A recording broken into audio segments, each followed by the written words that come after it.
Beneath the solemn arches of the world's oldest cathedrals, behind the perfumed incense and gilded ritual, a question whispers through the centuries. What if the Roman Catholic Church history's greatest sanctuary was also the heart of a hidden empire?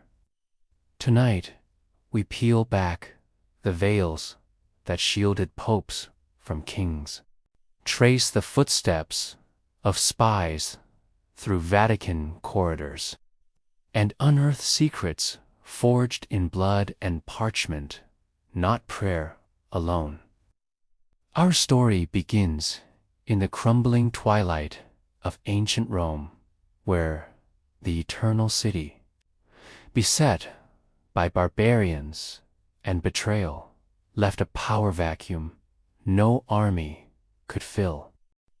As emperors vanished and Rome's authority flared out like a dying star, the Church's bishops bent beneath the weight of a trembling world. But they listened, they watched, they learned out of the ruins. These men of faith reconstructed not only the word, but the will, recasting spiritual loyalty as political trust, harnessing chaos as currency. Not all of them believed in mercy more than advantage, nor did all wield their gospel without ambition.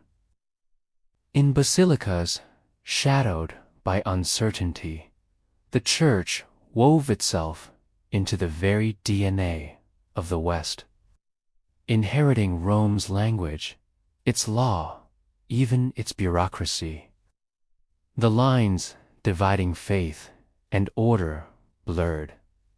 Was it hope or strategy that moved the chalice from altar to throne as centuries unfolded?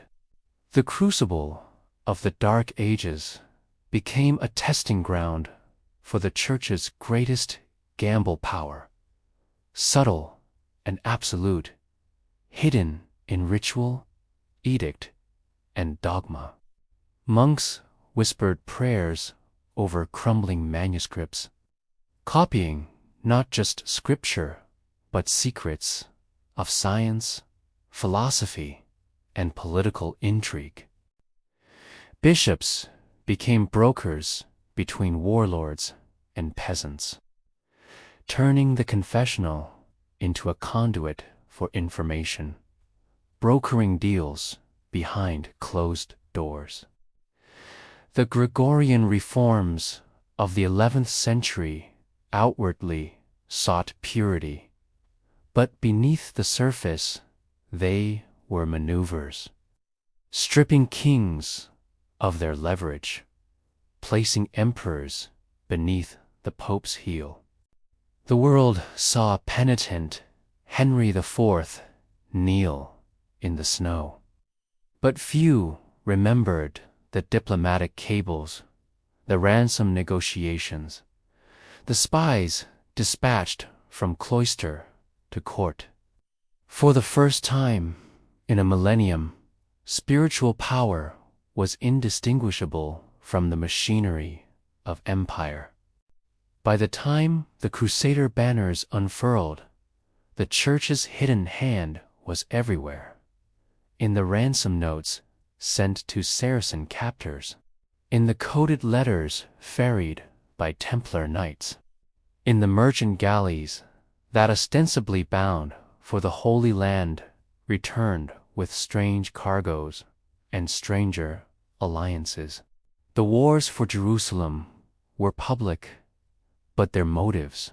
War chests swelled, not just from faith, but from access to silk routes, spices, and the minds of men. The Vatican's ledger grew thick. The Pope's word became both sword and key. In the shadows of every papal conclave, rival families bartered votes with gold and dark favors, forging networks of loyalty that spiraled out from Rome like invisible wires. Within whispering galleries, the line between apostle and politician blurred further. Cardinals acted as kingmakers, and whispers shaped the fate of nations. Heresy to the hidden empire was less a danger to souls than a crack in the wall of control. The Inquisition became a machine not only for purging dissent, but for extracting intelligence clandestine.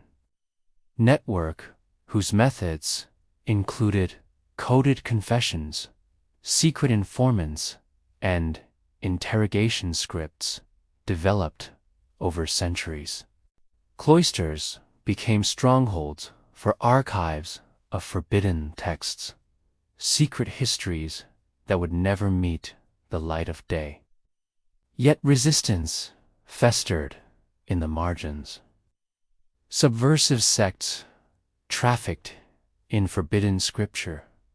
Heretics mapped networks for escape, while agents of faith posed as pilgrims to infiltrate enemy plots and pass information eastward along clandestine lines. The Church adapted, codifying secrecy as doctrine. One need only look at Opus Dei centuries later. The Knights of Malta, or the Vatican's own diplomatic corps, whose archives remain sealed well into the modern age. Renaissance popes wore ermine robes, but also armored themselves against assassins and spies. From rival Italian families, manipulation and subterfuge reached new heights. The Borgia papacy was infamous not only for sacrilege, but for dispatching poisons and bribes with equal liturgical care. Yet, in this dangerous game, the faith of millions was both shield and sword. When reformers like Luther hammered their protests to cathedral doors, the Church countered with subtlety as much as force-deploying councils, censorship, and covert alliances, all while launching Jesuit missions that acted as advance parties of both God and geopolitics. Colonization's overt rationale was salvation, but the Church's missionaries documented unfamiliar landscapes with a rigor that sometimes surpassed the conquistadors themselves, reporting tribal alliances, trade routes, and military weaknesses. Gold from the New World fed the Vatican's coffers, even as souls were claimed for Christ. In the jungles of Brazil and the hills of China, baptism and espionage commingled, with priests serving as both confessors and informants, drawing maps no emperor would see.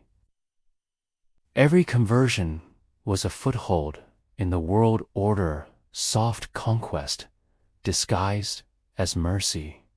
But the stakes changed in the age of reason, when the Church's greatest secrets came under siege, not from rivals, but from knowledge itself.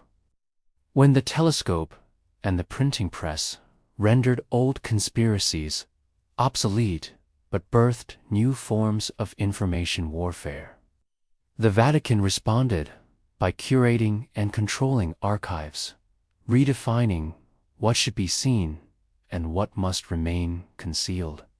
The Index Librorum Prohibitorum was more than a ban on books. It was a silent war on dangerous ideas. Behind the grandeur of public sermons, private negotiations with monarchs, bankers, and revolutionaries determined the Church's very survival. The papal states fell and were reborn not by miracles, but by the discreet interventions of diplomats, papal spies, and intermediaries who moved between worlds without allegiance to any but Rome. In the modern centuries, scandals and crisis abuses, cover-ups, secrets sealed within vaults of the apostolic palace reveal that the hidden empire endures. The Church stands at the fulcrum of public piety and private machination. For every visible cardinal waving from a balcony, a dozen unseen hands shape the message, manage the information, and watch for threats, both secular and spiritual.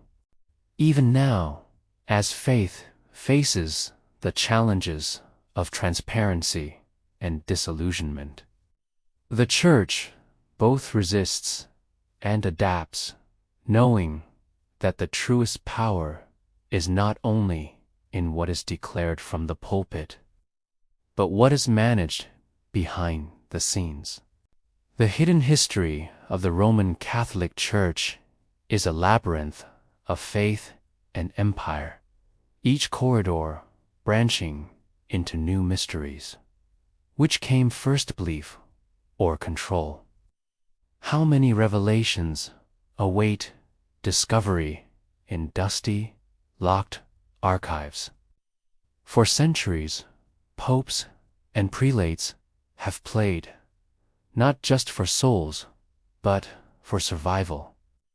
For every miracle, there was a maneuver. As we roam the echoing marble halls, the sharp light of investigation reveals one final paradox. In the Church's shadows, we find not the absence of faith, but the pulse of history's most enduring enigma. The greatest secrets, it seems, are always hidden in plain sight.